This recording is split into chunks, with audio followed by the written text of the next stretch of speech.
Hello everyone, আসসালামু আলাইকুম। কেমন আছেন সবাই? আই হোপ সবাই বেশ ভালো আছেন। আলহামদুলিল্লাহ, আমরাও ভালো আছি।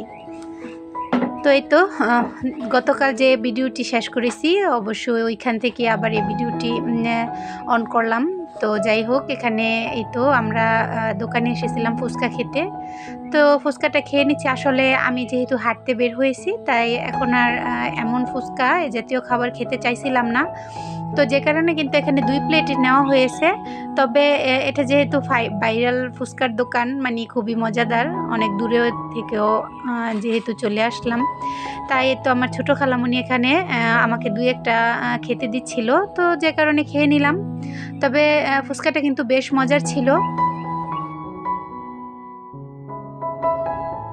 আর এই তো এই দোকানের লোকেশনটা অবশ্যই বলে দিচ্ছি। এটা হচ্ছে যারা বন্দর সাইডে থাকেন কলাগাছিয়া, তো তারা কিন্তু অবশ্যই চিনে থাকবেন।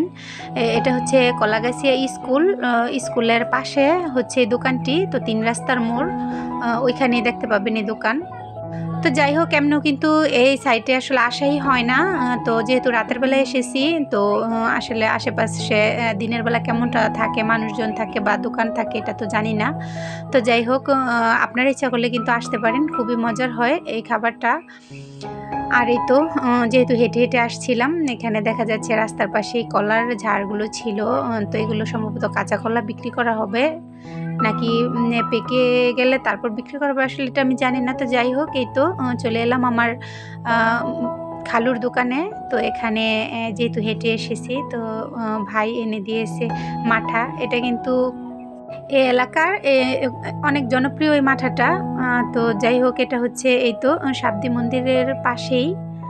আর সকাল হয়ে গেছে এর মধ্যেই। তো এই তো সকালবেলা যেহেতু আমি আগে উঠেছি, তো তাই নাস্তার জন্য কিছু তৈরি করে নিব। তো এখানে দেখলাম বক্সে আটা রয়েছে, তো ভাবলাম কয়েকটা রুটি তৈরি করেই নেই। আর এর মধ্যে সবাই কিন্তু ঘুমাচ্ছিলই। এমনিতেও সকালে উঠলে একা একা কিন্তু ভালো লাগে না। হালকা পাতলা কিছু কাজ করলে খুবই ভালো লাগে, হোক সেটা বাসা বা হোক সেটা যেখানে, মানে যেখানেই যাই। তো এখানে তো আটা পেয়েছি বক্সে। তো জানি না এটা কয়দিন হবে, কিন্তু তারপরেও আমি কিন্তু আটা সবসময় এভাবে চেলেই নেই।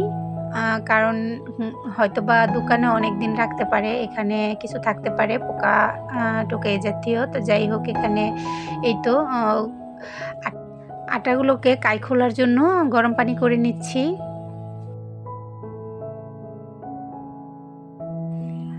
তো আসলে সবাই উঠবে একটু দেরি করে, তো খাবেও কিন্তু দেরি করে। আর আমি যেহেতু ভোরবেলায় রান্না করে নিয়েছি, মানে নাস্তা তৈরি করেছি, তো আমি আগেই খেয়ে নেব।